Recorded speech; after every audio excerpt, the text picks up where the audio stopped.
Hello, I'm Marion St. Clair, International President of GFWC. This presentation is a virtual tour of Great Dixter House and Gardens. I have been struck over the years by the number of club women who have not only had a passion for volunteering, but who also value and embrace creative expression. Perhaps our desire to make the world a more wonderful, kind, and caring place also fosters an enthusiasm for creative activities like gardening, sewing, painting, writing, and performing. Or maybe it's the other way around, that our creative pursuits empower and teach us that we have a wealth of talent and drive that can be used to improve life for others. I have been a gardener as long as I can remember and have learned to appreciate many types of gardens in the same way that art students learn to appreciate the careful composition and mastery of light of Vermeer and also value the modernism and realism of Picasso. As living art, gardens change from minute to minute. The carefully espaliered branches of this fig, for example, will soon be obscured by foliage. Gardens with an objective, however, work to stay true to their vision. Today, I want to share with you a world-renowned English house and garden with a threefold mission. The aim is to conserve some of the country's most historic buildings, to maintain the quality and unique character of the gardens and use them as a training field for resident student gardeners, and to ensure that the house and gardens remain open to inspire visitors from around the world. The name of this extraordinary property is Great Dixter. The head gardener, Fergus Garrett, also the chief executive of the Great Dixter Trust, is a friend of mine, and the house and garden is one of the many remarkable sites that will be visited on the GFWC Best of Britain tour scheduled for next summer, July 20th to the 29th. Great Dixter was the family home of Christopher Lloyd, a garden writer known as Christo, who devoted his lifetime to creating one of the most experimental and continually evolving gardens of our time. As an adult, Christo supported the property with 40 years of gardening education through his popular weekly garden column in Country Life, plus a series of extraordinary books, and with the income from a plant nursery specializing in unusual plants. Christo never took himself too seriously and enjoyed the company of others, especially when he could engage a guest or two in spirited debate. Christo died in 2006, and I'm sad to say that I only met him once, but his unique style of country gardening changed the world of horticulture forever. And today his spirit of experimentation lives on in the hands of his great friend Fergus, who he hired to work with him as head gardener in 1991. The gardens at Great Dixter surround a medieval Great Hall, the largest surviving timber frame hall in England, which dates to the 1450s. Nathaniel Lloyd, Christo's father, commissioned the renowned Sir Edwin Lutyens, Britain's greatest architect of the 20th century, to restore and expand the property in 1910. During Lutyens' work, a second medieval hall house located nearby was saved from destruction, dismantled, and re-erected adjacent to the one at Great Dixter, and the two halls were connected to each other with an addition. In this photo, you can see the secondary hall at the back of the home and the chimney and roof of the new addition just behind it. To the far left, above the tree, you can see the top of a fourth chimney that belongs to the original Great Hall, which faces in the opposite direction. Other historic buildings on the property include a medieval barn and 3 attached oast houses, a type of building designed for drying hops, which are used to flavor beer, and many smaller structures, Some, like this one, have been converted into space for the plant nursery, the garden gift shop, or for other utility purposes. The Great Dixter Gardens have history on their side.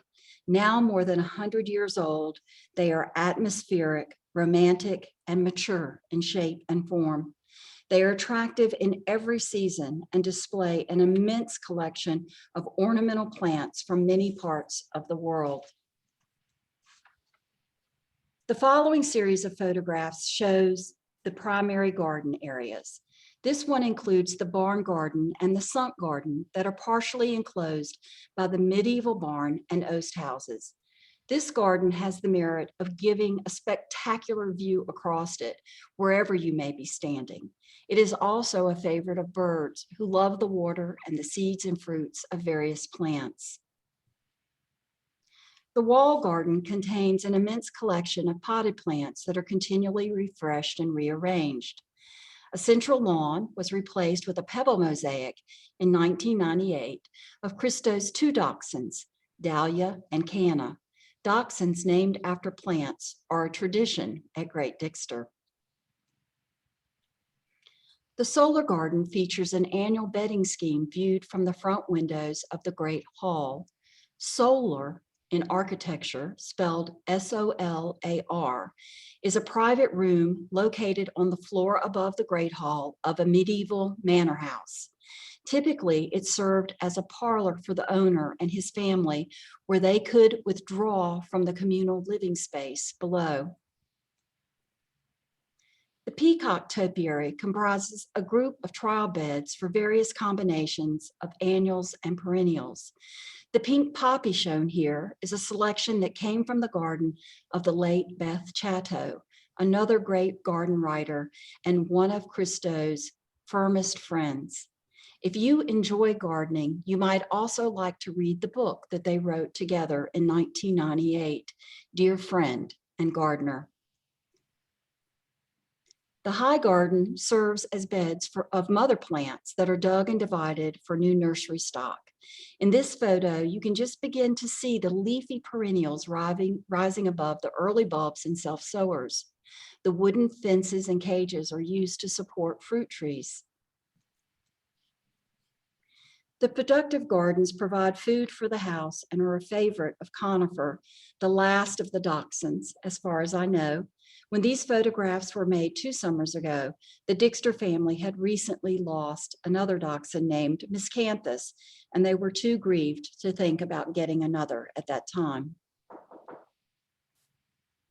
The long border, the most famous of the gardens, features a mix of woody and herbaceous ornamentals. The border is backed by a hedge of yew and faced by a Yorkshire stone pathway that is broad enough for plants to sprawl over. Christo intended the effect to be a closely woven tapestry and said he wanted it to look exuberant and uncontrived. The gardens also feature several meadows, including one just inside the front gate that extends towards the porch of the Great Hall. Orchids native to the Weald are a particular success here, and the garden is a sanctuary for them because farming practices have eliminated most of their natural habitat. Throughout the gardens, informal plantings are juxtaposed with formal hedging. You've heard Dolly Parton say, it takes a lot of money to look this cheap. Well, Fergus likes to say, it takes a lot of work and attention to make a garden look this wild. But the gardens at Great Dixter are also show gardens. Beds are layered with bulbs, annuals, perennials, and woody plants that create a symphony of color and form throughout the year. The Great Dixter team treats the gardens as if they are private rather than public spaces, reasoning that they're not going to please everyone, so they might as well please themselves. The public, however, is always kept in mind, and the plant palette continually changes from season to season every year. This area features herbs and edible flowers for the kitchen. One of the major design goals of the garden is to make the eye work. to have one plant react with another in a way that captures the attention and keeps the eye moving. Soft purple against bold orange and chartreuse, globes above spires, and in the background, coarse leaves against the filigreed fronds of a fern. Near the loggia, once a chicken house, open space give divas such as an enormous euphorbia room to sing, while happy bedfellows grace each other with shadows as the sun moves across the sky.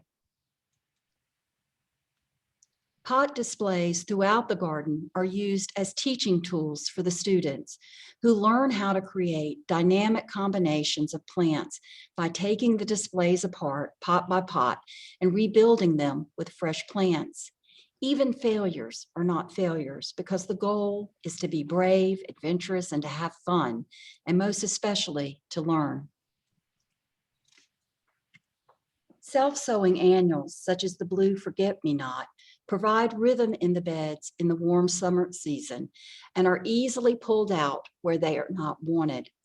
During the long days of summer, plants encroach on personal space, leaning over walls and benches and swaying over pathways as visitors stroll by. In winter, the strong shapes of the topiary, the hedging walls and pathways carry the season. There is also incredible biodiversity in the gardens. Chemical pesticides and herbicides are not employed. The gardens are organic. In August 2017, a biodiversity study funded with £30,000 from the Heritage Lottery Fund identified more than 2,000 species of plants, animals, and insects at Great Dixter. Huge compost piles recycle nutrients back into the growing beds, and wildlife-friendly log piles, such as this one, provide habitat for insects, reptiles, and small mammals.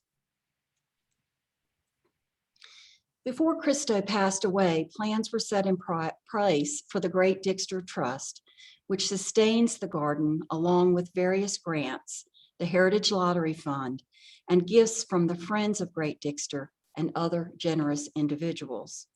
The Gardens and Dixter team also earned some of their keep by hosting experienced gardeners for week-long symposiums at various times of the year.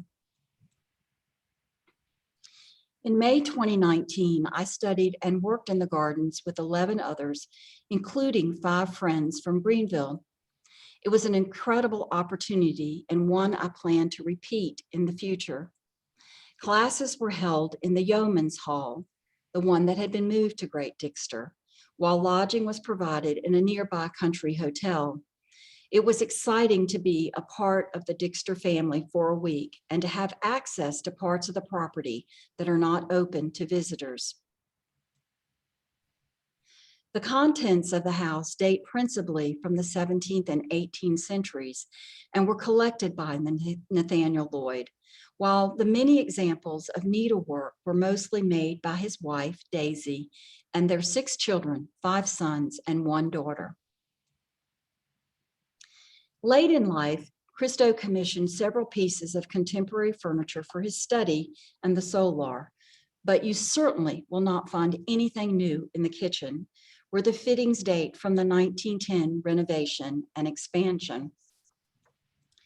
One of the most extraordinary qualities of the house is due to the Lloyds' reluctance to part with anything. Even the refrigerator, still in use, dates from the 1940s. A 5-shelf medicine cabinet just outside a bathroom is filled with an extraordinary collection of early 20th century drugs and cosmetics. And a historical archive has been established at Great Dixter to preserve the thousands of letters, bills, receipts, and other papers that document this remarkable place and the family that prospered here. In my experience, gardening expands the knowledge and understanding of those who enjoy it and adds significance to life by connecting us to the rhythms of nature. the passing seasons, the ebb and flow of tides, the sunrises and sunsets, and the repeating cycles of growth and decay. It teaches us that we are not as invisible as we might suppose, not as invincible as we might suppose, but are probably more powerful than we thought. Through its practice, gardening creates inquisitive students, measured risk takers, and brilliant artists. Through its trials, it fosters patience, tenacity, adaptability, humility, optimism, and gratitude. Whether or not you garden, I hope your interests and pursuits have taught you that the world is full of fleeting pleasures. Whenever you can, explore an unknown path, visit a museum, try a new restaurant, or find another opportunity to get out there in the world and enjoy them. And always remember, your destination is never just a place, but a new way of seeing things.